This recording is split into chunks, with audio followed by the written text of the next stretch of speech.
Hello everybody and welcome to the second episode of Core Talk. We're carrying on with the same vein as the previous one and talking to people from humble beginnings that have gone on to smash the lights out and have very glittering careers. Step up no more than the man, the myth, the legend, Gary Goldsmith. Gary is a lifer in all things staffing and recruitment and has a glittering career spanning over 30 years. At 21 years with very little experience, he was managing 30 people across 3 regions. At 26, started a contract business with S3 PLC.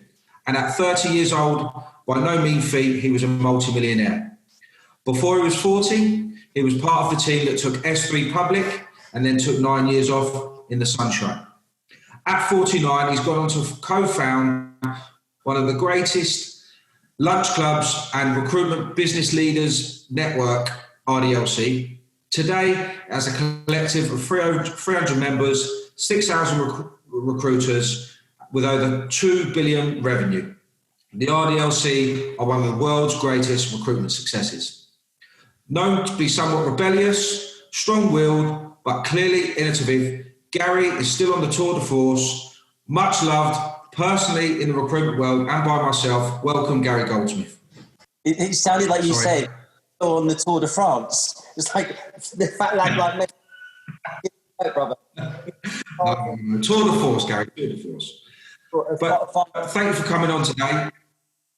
My absolute pleasure, buddy. I'm sat in Ibiza, so hopefully there's not too much today.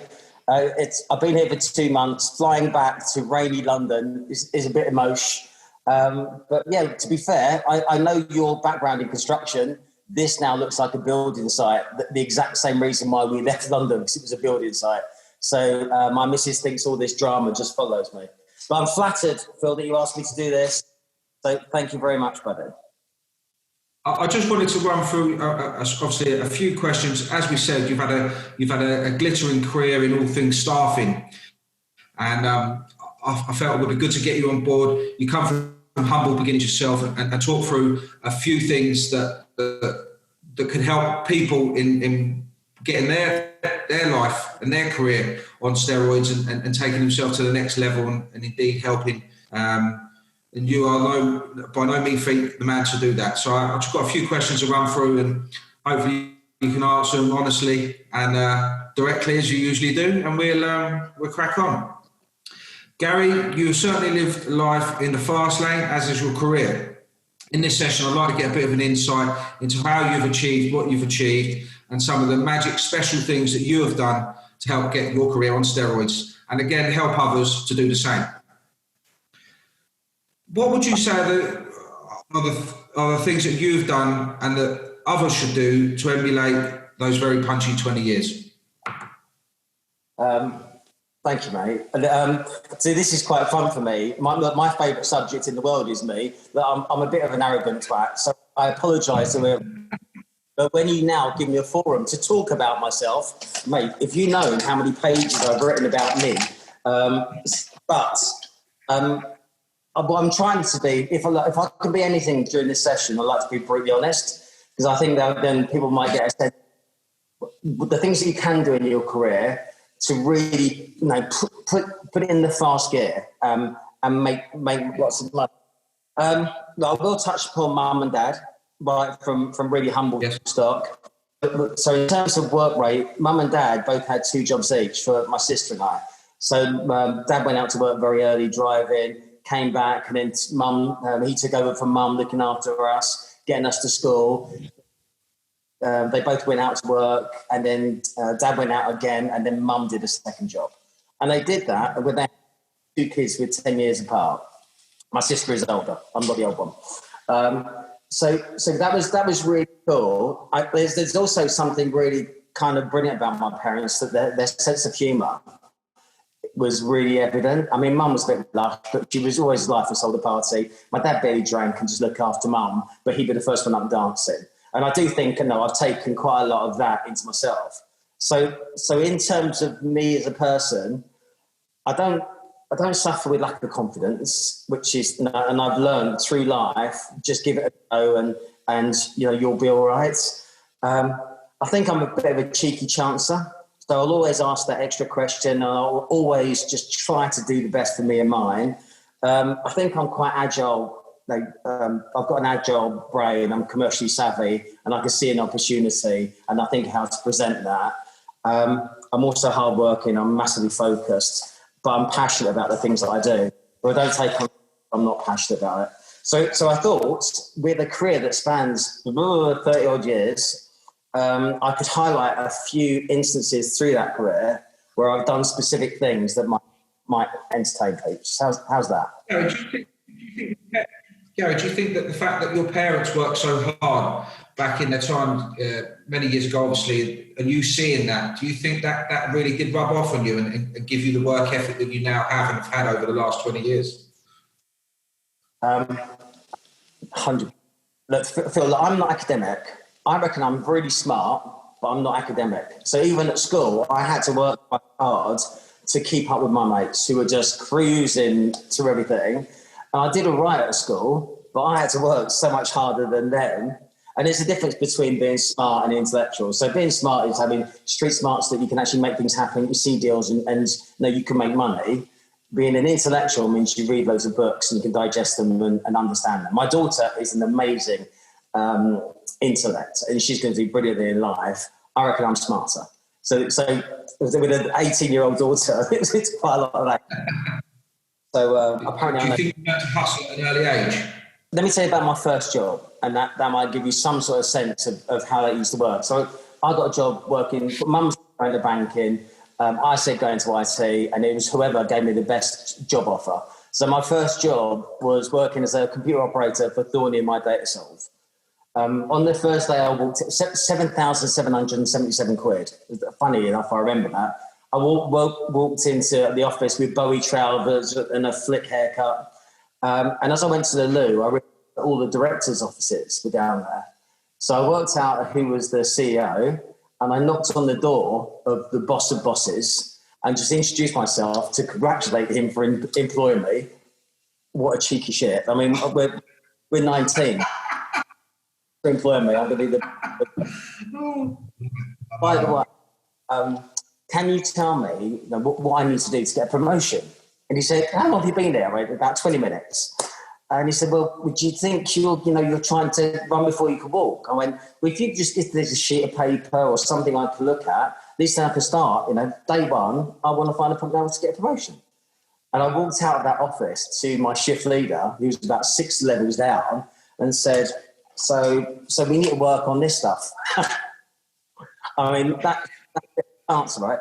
But in that very first year, from 7,777 quid, I got a promotion or a pay rise every 3 months. So 19.5 grand. I worked Christmas days. I worked every day I possibly could to earn money. Now, that's either your best or the pain in the arse that nobody wants. But it was, it kind of set me up for life. I then wanted to buy a house. And buying a house in London, you can't do it on 20 grand. So how did I find extra money? So I looked at the back pages of Evening Standard where jobs were.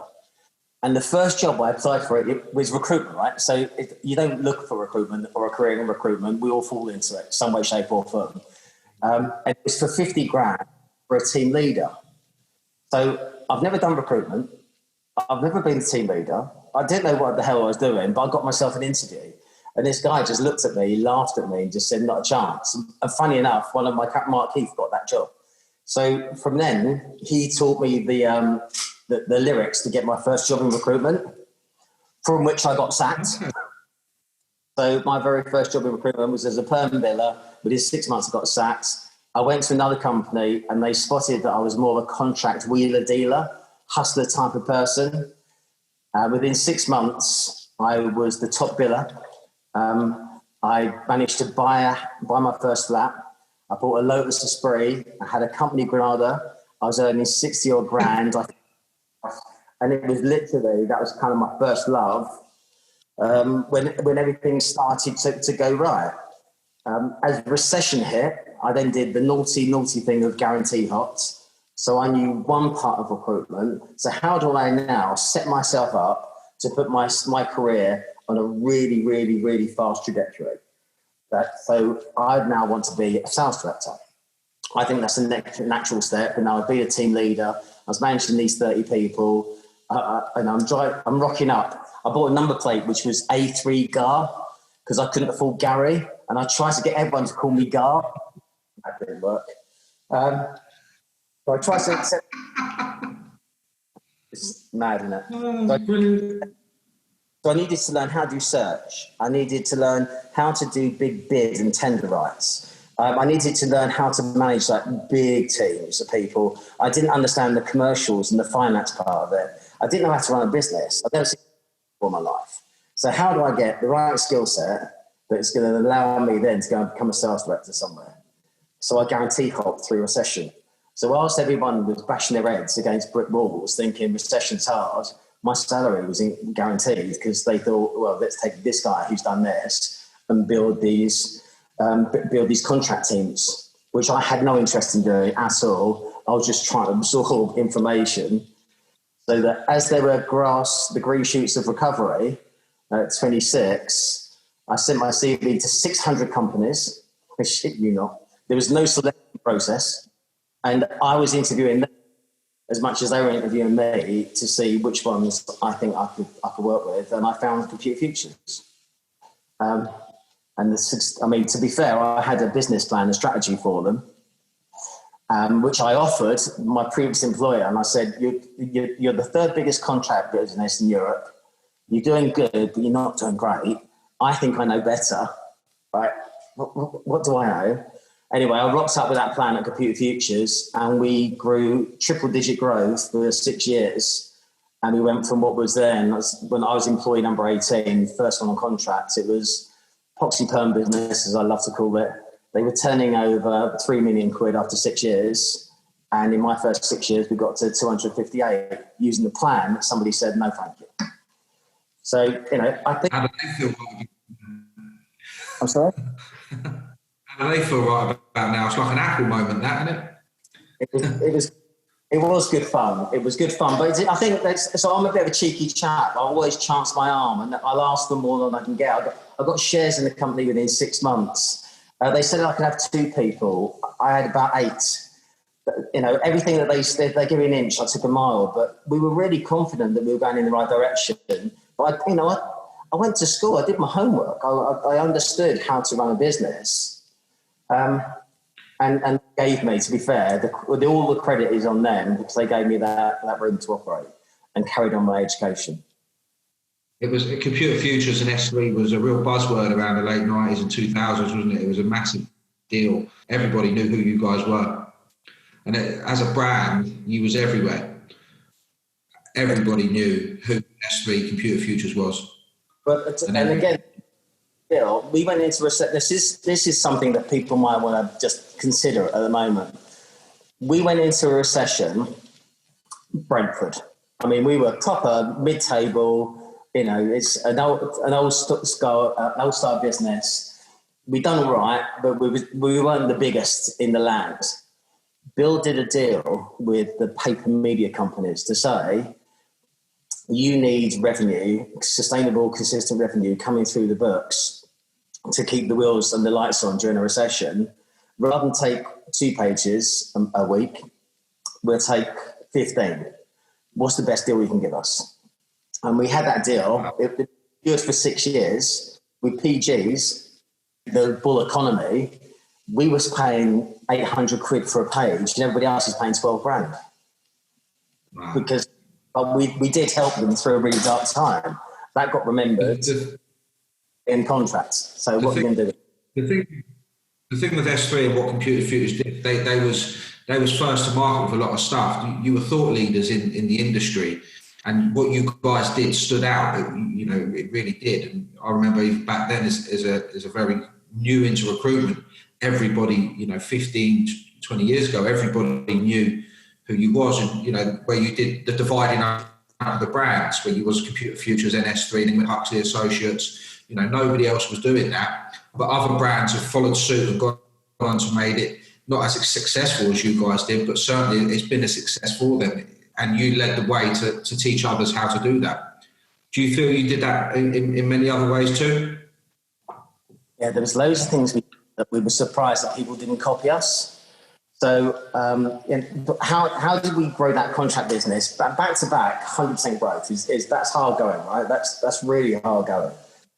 And we did it by looking at first-time freelancers. So as the market, the businesses don't want to take on perm heads, but they still got projects to fill. So they want more and more contract freelancers to go and work. It'll be the same for construction now. An issue in it because there's lots of the Eastern Europeans have gone home. So how are you going to get these projects over the line?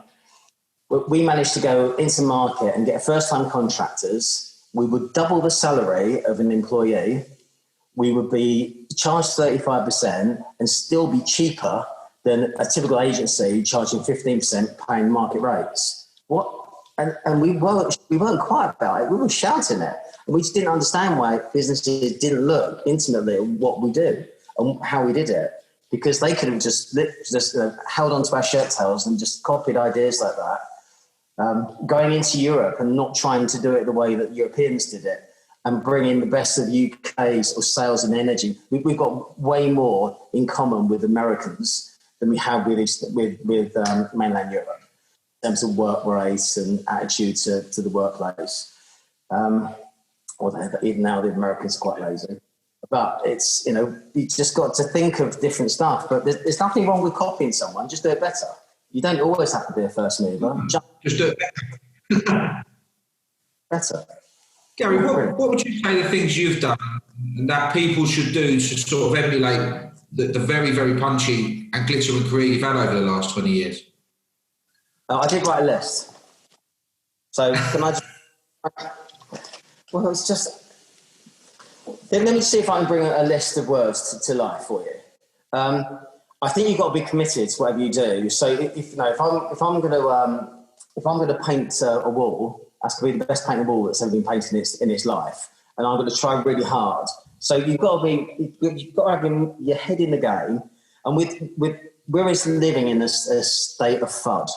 So fear, uncertainty, and doubt. We don't really know it's around the corner, and it does take its toll on us as the boss. But if as the boss, you can't be the happiest person in the business, why not should someone be happy working for you? So getting your head in the right space, just working with people like Michelle Flip, making sure that you are learning how to breathe properly and deal with your own inner strength and stresses. So get your head in the game. If you're committed, make sure that your family are committed around you. So understand that Dad's going to work for a bit. We're probably going to work at it. And put the time in. So, I still work every Sunday to make sure that when I start on Monday morning, I'm not chasing my tail and I know exactly what we're doing and I can get everyone to start really, really fast. I like the cocky confidence of an F1 driver. So it's, I think a business leader has to be that person that everyone looks to, that they know the answer. So it's like trusting Dad, trusting Mum. But you do have to have that slight arrogant, if I want your opinion, I'll give it you, and handle that strength.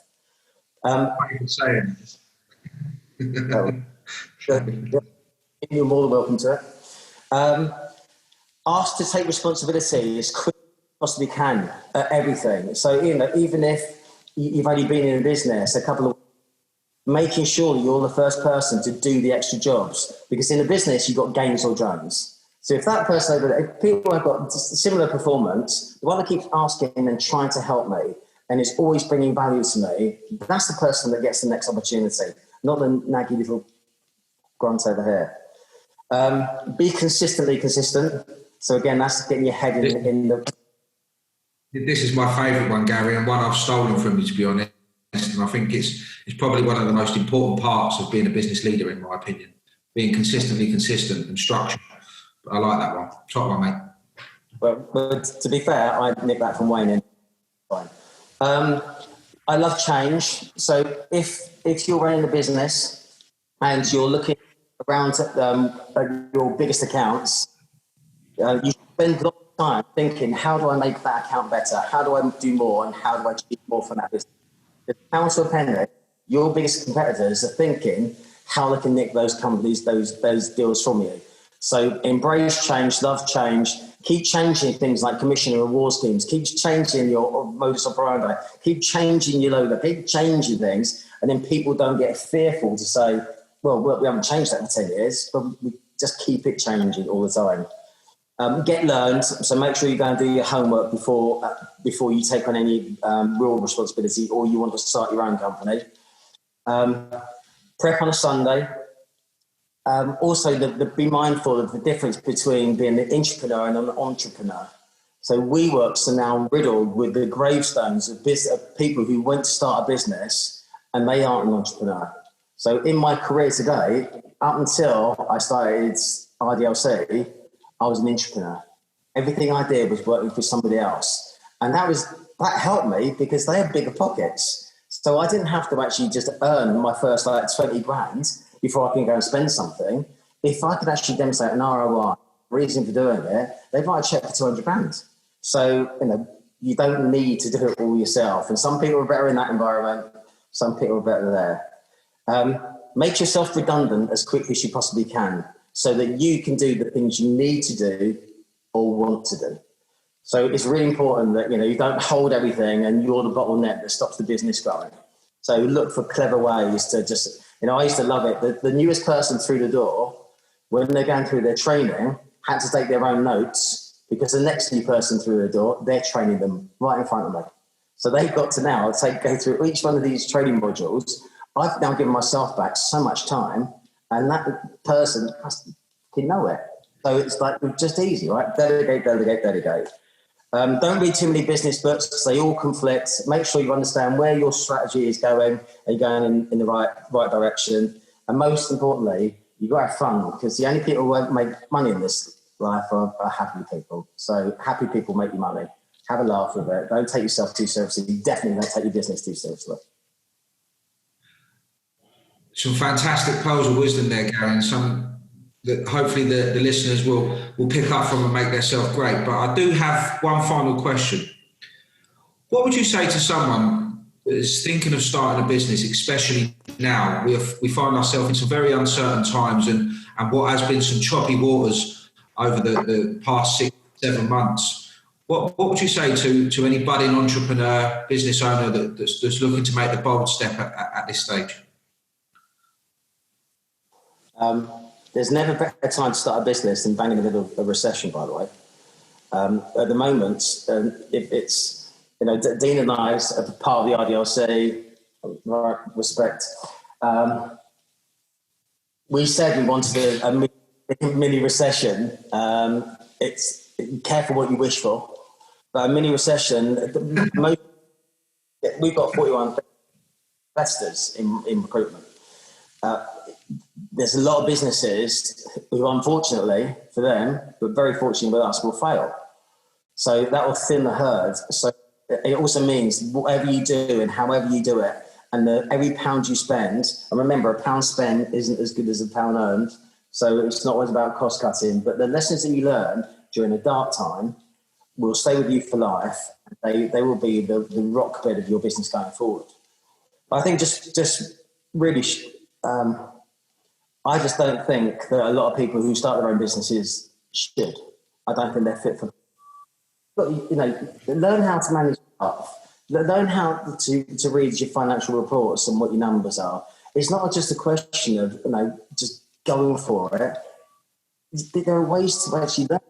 So I worked before I did this. I worked at 10 years at Dart before that. Earning money, trying. My daughter.